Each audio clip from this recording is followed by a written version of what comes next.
दोस्तों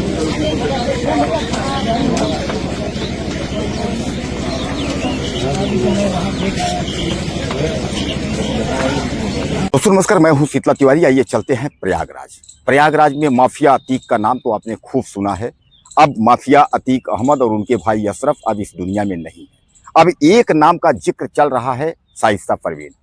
शाइस्ता परवीन अतीक की बीबी हैं। 50,000 रुपए का उन पर इनाम है। शाइस्ता परवीन को यह कहा गया था कि जब असद का इनकाउंटर हुआ था तो यह कहा गया था कि शाइस्ता परवीन जो है वह जरूर आएंगी और शाइस्ता परवीन वह आकर के उसके बाद मिट्टी में जरूर शामिल होंगी। लेकिन मैं आपको बता दूं कि शाइस्ता परवीन जो है वह न आई और न मिट्टी में शामिल हुई। लेकिन सबसे बड़ी ताजुब की बात यह है कि अभी छोटे बेटे का जब एक्सीडेंट हुआ तो शाइस्ता जो है वह किस तरीके से मुंह देखने के लिए जनाजे में शामिल हो गई, इस बात को लेकर के गली गली और तरह तरह की चर्चा है। यानी तमाम लोग कह रहे हैं कि इतना पुलिस फोर्स होने के बावजूद शाइस्ता परवीन अपने छोटे बेटे का मुंह देखने के लिए मिट्टी में कैसे शामिल हो गई, इस बात को लेकर के सब अपना अलग अलग जो है राय जो है जिक्र कर रहे हैं।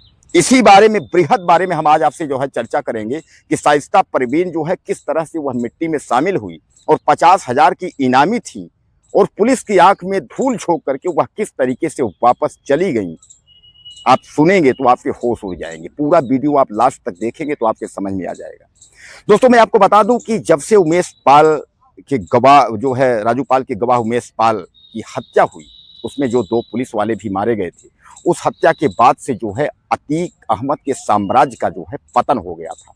अतीक अहमद समेत जो है तमाम जो भी उनका जो गृहस्थ जो कुछ भी था प्रॉपर्टी सब कुछ सरकार ने जो है तहस महस कर दिया।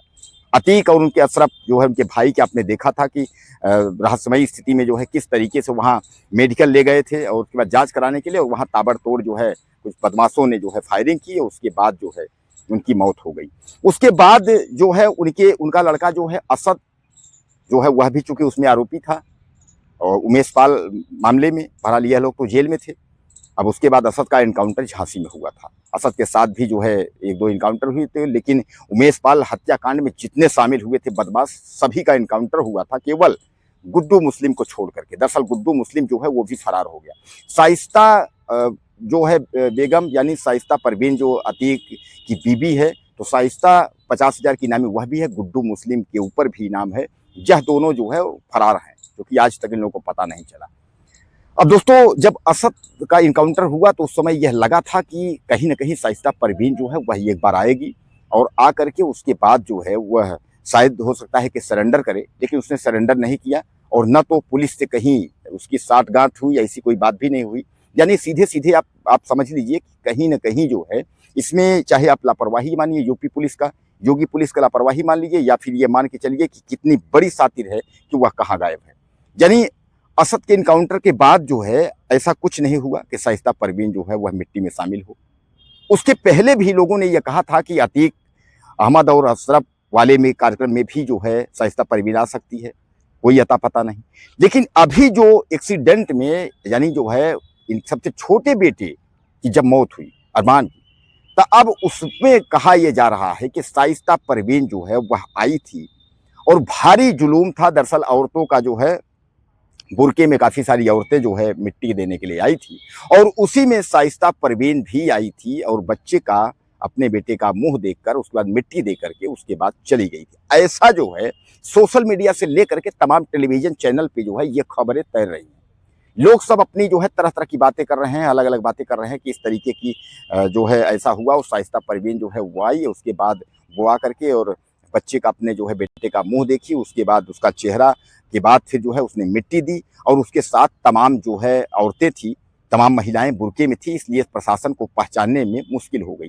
दरअसल मैं आपको बता दूं जिस वक्त जो है ये कब्र यानी मिट्टी पर का कार्यक्रम चल रहा था, उस समय जो है आपसे बताएं कि गिने चुने उनके रिश्तेदार और वो सब लोग थे। प्रशासन जो है वह केवल भीड़ नियंत्रण में लगा हुआ था कि किसी भी प्रकार का जो है दिक्कत ना हो, तो भीड़ कंट्रोल कर रहा था। उसके बाद जो है वहाँ उतना निगरानी नहीं थी।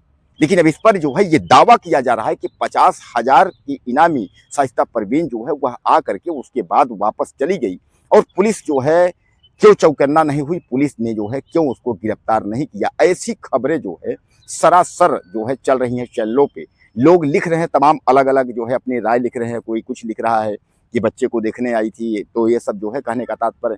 कोई लिख रहा है कि माँ की ममता है इसलिए जो है वह चल करके आई थी। तो दोस्तों इस तरीके की जो खबरें हैं इस पर जो है अभी तक आधिकारिक की अगर हम बात करें, लिखित जानकारी की बात करें या स्पष्ट किसी की जानकारी की बात करें तो ऐसा कुछ नहीं है। सबने जो है अफवाहें उड़ाई है और चारों तरफ अफवाह है। ऐसा कुछ नहीं है कि शाइस्ता परवीन जो है उस कार्यक्रम में आई थी, यानी मिट्टी के समय आई थी, ऐसा कुछ भी नहीं है।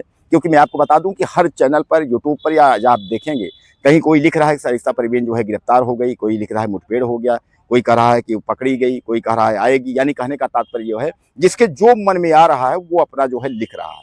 लेकिन ऐसी सटीक जानकारी या ऐसी सही जानकारी अभी शाइस्ता के बारे में अभी किसी ने नहीं दिया है, न इस तरीके की कोई जानकारी है। लोग अपनी अपनी राय रख रहे हैं, लोग अनुमान लगा रहे हैं। लोग अनुमान लगा रहे थे कि शायद है कि शाइस्ता जो है आए, लेकिन कुल मिला के आप जानते भी हैं कि भाई जिसके ऊपर इनाम 50,000 का इनाम है, सामान्य बात है। पुलिस चौकन्ना है, योगी पुलिस है, चारों तरफ से वो देख रही है। अगर कोई व्यक्ति इस तरीके का अगर इनामी है और अगर ऐसे कार्यक्रमों में आता है तो यह जरूर है कि उनको उस समय डिस्टर्ब नहीं किया जाएगा, लेकिन बाद में उनकी गिरफ्तारी जो है पुलिस गिरफ्तार कर लेगी। तो कहने का तात्पर्य यह है कि ये जो भी खबरें हैं, ये खबरें जो है भ्रामक हैं एक तरीके से, और खबरें अपवाहित हैं एक तरीके से। आप समझिए कि इस खबरों पर जो है भरोसा न करिए। आपका क्या कहना है लिखिएगा ज़्यादा से ज़्यादा। चैनल को सब्सक्राइब करिए। अगली वीडियो में